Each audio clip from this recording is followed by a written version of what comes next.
ई आकाशवाणी गोरखपुर है। अब रहो सभी वेद प्रकाश पाठक से भोजपुरी में समाचार सुने। राज्यसभा आज दिवाला और ऋण शोधन अक्षमता संहिता द्वितीय संशोधन विधेयक 2020 पारित कर दिहलस। एहमे लोगिन और कंपनियन के दिवाला और ऋण शोधन अक्षमता के हालत से निपटे बदे 2016 के संहिता में संशोधन कयल गयल हो। वित्त मंत्री निर्मला सीतारमन विधेयक पेश कैलिन। ऋण शोधन अक्षमता एगो ऐसन हालत हवे जेमे कोनो मनई चाहे कंपनी अपने बकाया कर्जा के राशि चुकौले में असमर्थ हो जाला। विधेयक में संहिता के तहत कंपनी के दिवाला भइले के प्रक्रिया के अस्थायी रूप से निलंबित कैले क भी व्यवस्था हवे। इस संशोधन एह साल जून में लागू कैल गईल दिवाला और ऋण शोधन अक्षमता संहिता संशोधन अध्यादेश 2020 क जगह ले। प्रधानमंत्री नरेंद्र मोदी कृषि क्षेत्र में ऐतिहासिक सुधारन का प्रशंसा करत कहना कि किसानन बदे न्यूनतम समर्थन मूल्य का व्यवस्था जारी रखल जाये। श्री मोदी कहना कि कृषि सुधार विधेयक से किसानन के सही मायने में बिचौलियन और बाधा से मुक्ति मिली।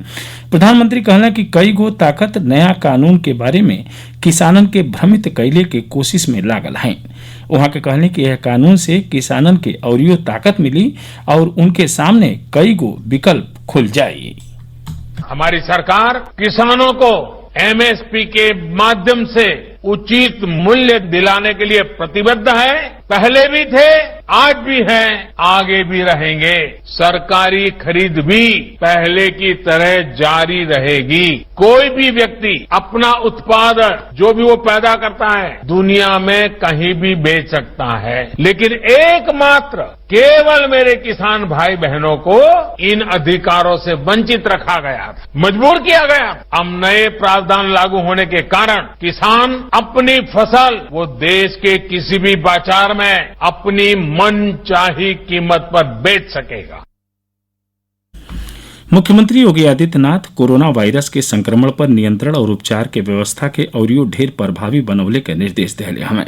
वहां के कहनी कि सरकारी और निजी चिकित्सालयन में ऑक्सीजन के पर्याप्त मात्रा में उपलब्धता के साथे साथे उनकर बैकअप का व्यवस्था कल जाए। वहां के आज लखनऊ में अपने सरकारी आवास पर एगो उच्च स्तरीय बैठकी में अनलॉक व्यवस्था का समीक्षा करत रहने। श्री योगी कहना कि ई संजीवनी ऐप के माध्यम से उपलब्ध करावल जा रहा ओपीडी सुविधा का औरियो प्रचार प्रसार कल जाए। वहां के कोविड-19 से बचाव के संबंध में जागरूकता अभियानों जारी रखे के कहनी।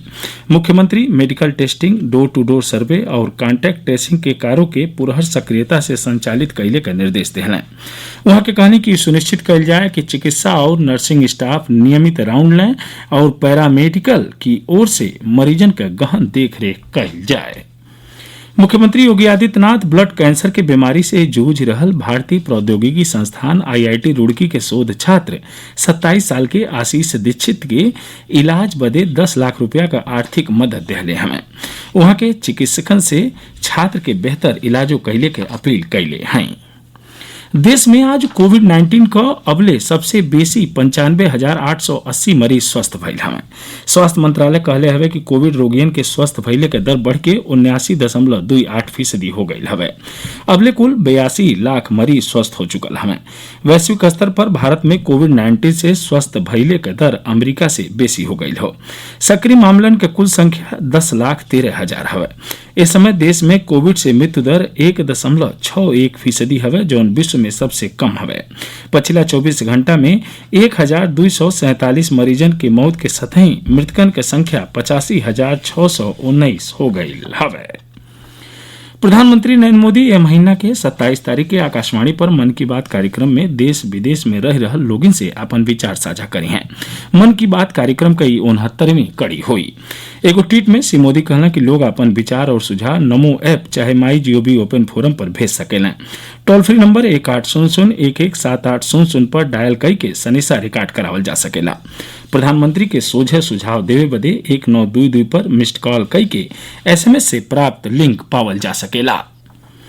भारतीय कृषि अनुसंधान परिषद आईसीएआर राष्ट्रीय पोषण लक्ष्य के पूरा करे बदे आंगनबाड़ी कार्यकर्ता और महिला कृषकन का एगो प्रशिक्षण कार्यक्रम आयोजित कैलस। एकरे अलावा देश का कृषि विज्ञान केंद्र आंगनबाड़ी कार्यकर्ता लोगन के करीब 1 लाख पोषण किट देना।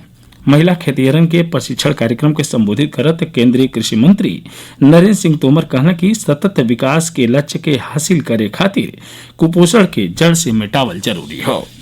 एकरे साथ ही भोजपुरी समाचारन के बुलेटिन पूरा भइल। नमस्कार।